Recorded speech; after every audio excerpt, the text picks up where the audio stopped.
I know you've heard about cryptocurrencies and all those people who've made millions of dollars, but is it too late for you? Should you invest? I'm gonna be talking about that in today's video.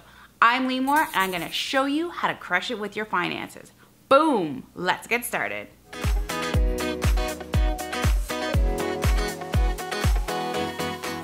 There is so much hype and excitement about cryptocurrencies and should you invest or shouldn't you invest and what does it even mean, but it's really difficult to get down to the heart of it. So let's talk about it in plain English right here today. So first, let's talk about the concept of investing, because crypto and cryptocurrencies and crypto assets and tokens and all those things that you've been hearing about is actually a currency. And if you think about a currency in general, currencies aren't really something that you invest in. So for example, if you lived up in Canada and you wanted to go down to the US, maybe you wanted to take a trip down to LA and, live out in the sunshine and taste all the good food out there and enjoy the coast.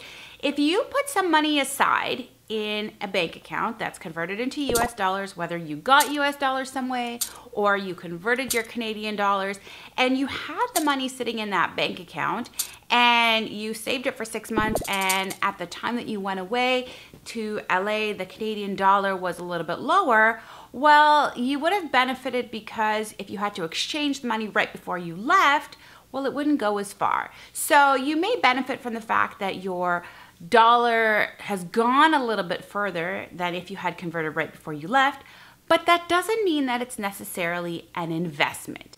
And I want to explain this to you because cryptocurrencies are in fact currencies. It's totally different than what we're used to hearing. So I think it's important to understand that it is in fact a currency. Typically when you talk about a currency, you talk about acquiring or you talk about buying a currency. You don't necessarily talk about investing in a currency the same way that so many of us are talking about, should I invest in Bitcoin? Should I invest in cryptocurrencies?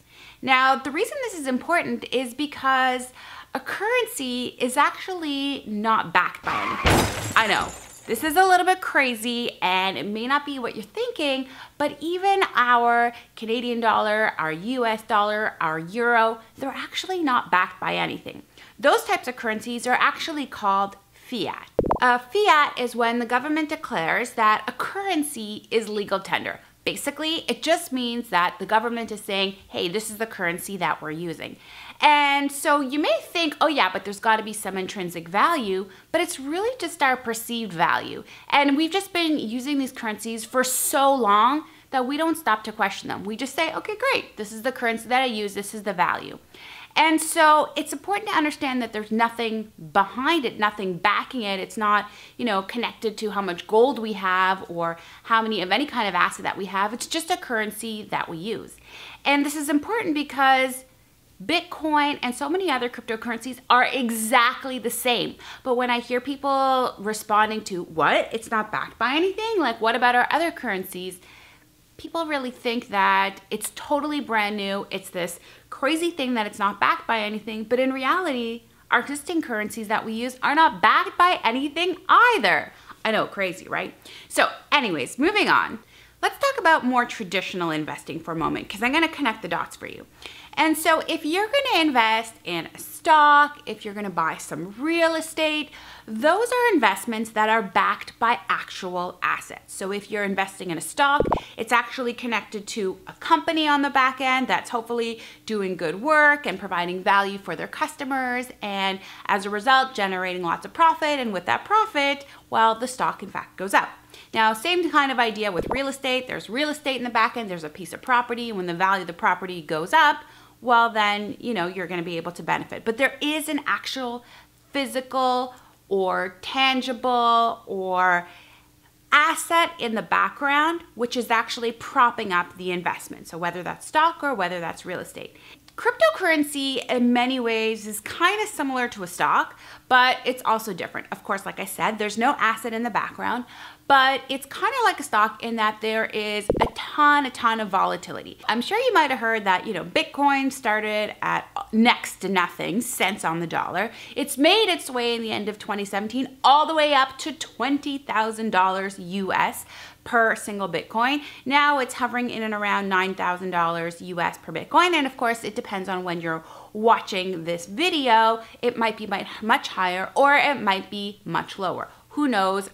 I have no idea. Nobody has any idea. But because of that, there's a tremendous amount of volatility. So the value goes up and the value goes down and the value goes up and the value goes down.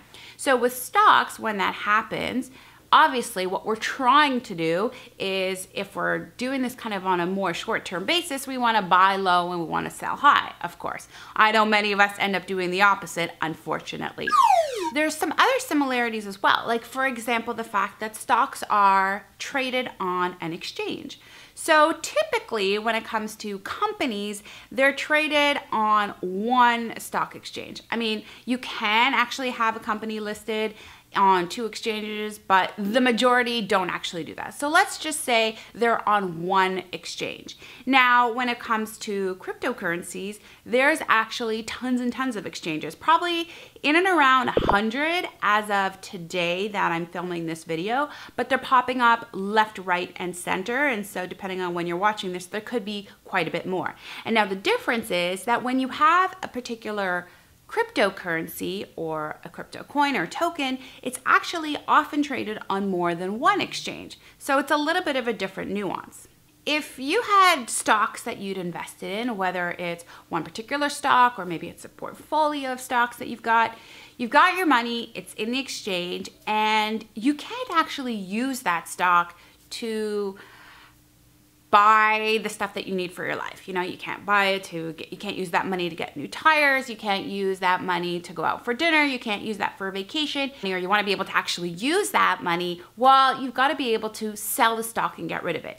And this is where cryptocurrency is actually quite different, because with the currency itself, even though it goes up and down like a stock does, and even though it's traded on an exchange or multiple exchanges like a stock, you actually, with the currency itself, can, and I'm going to use the word barter, it for other products and items. Now, yes, for granted, right now, it can be very difficult because there's not an absolute ton of places. You know, you can't walk into your local Starbucks and use your cryptocurrencies. You can't go, I don't know, to Walmart and buy whatever you want there.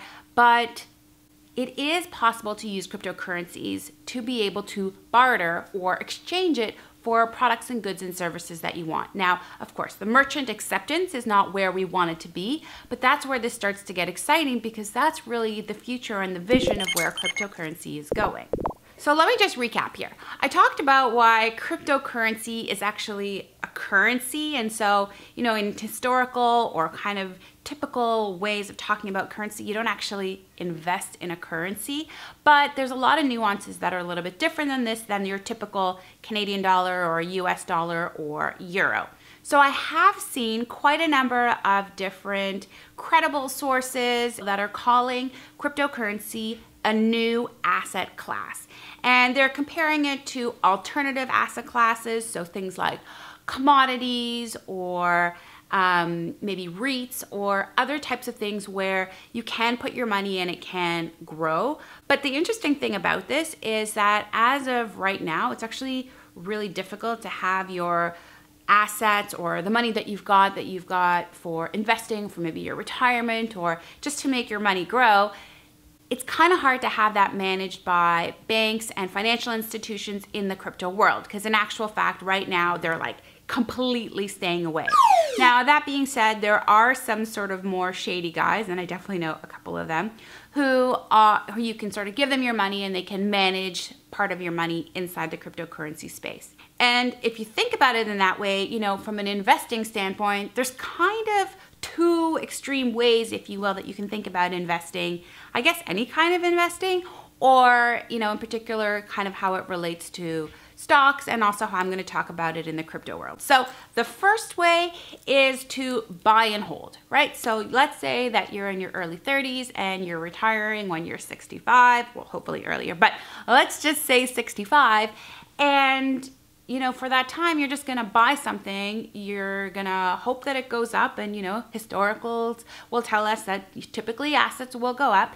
And so you're going to buy and you're going to hold. So in this instance, and we're going to talk about Bitcoin, for example, although you should realize that Bitcoin is kind of like Kleenex. There's over 1,500 cryptocurrencies and coins and tokens out there. And in another video, I'll explain the difference between coins and tokens. But let's just say Bitcoin now, right? If you're gonna buy in now and it's $9,000, hopefully when you reach your retirement age, it'll have gone up significantly and you'll have plenty of money to retire. Now, the other way to think about investing is sort of more on the short term, and I'm going to use the word almost like day trading. So, I'm going to be really involved, I'm going to buy low, I'm going to sell high, I'm going to be really active. And that's a lot of what's also happening in the crypto world. So, there's some folks who are definitely buying and holding for the long term. And there's a second group of people who are really just like, quick, let me become an overnight millionaire in the crypto space. And that's where we're hearing a lot of the buzz and a lot of people sort of really making money. But, people don't really tell you so much when they don't make money. So, just make sure you keep your eyes peeled.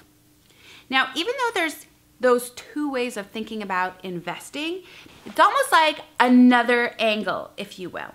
And that's essentially the hope and the belief and really the direction that we're moving to having this wonderful digital world where we can buy everything with cryptocurrency, where our transaction fees go down significantly, where our transactions happen worldwide a lot faster, and where we don't have banks as intermediaries. So it's really this non-centralized world of finance where we now become in a lot more control, and we're really pushing the banks out of the system. Now, it's probably going to be a long time before that really truly and fully comes into play, but that's sort of the aspiration. And so there's actually a lot of people, and I'd probably argue, a lot of the folks who got into cryptocurrencies in the early day, it wasn't because, they were hoping that the value would go up so significantly and become these overnight millionaires, but rather that it creates the opportunity to be integrated into this more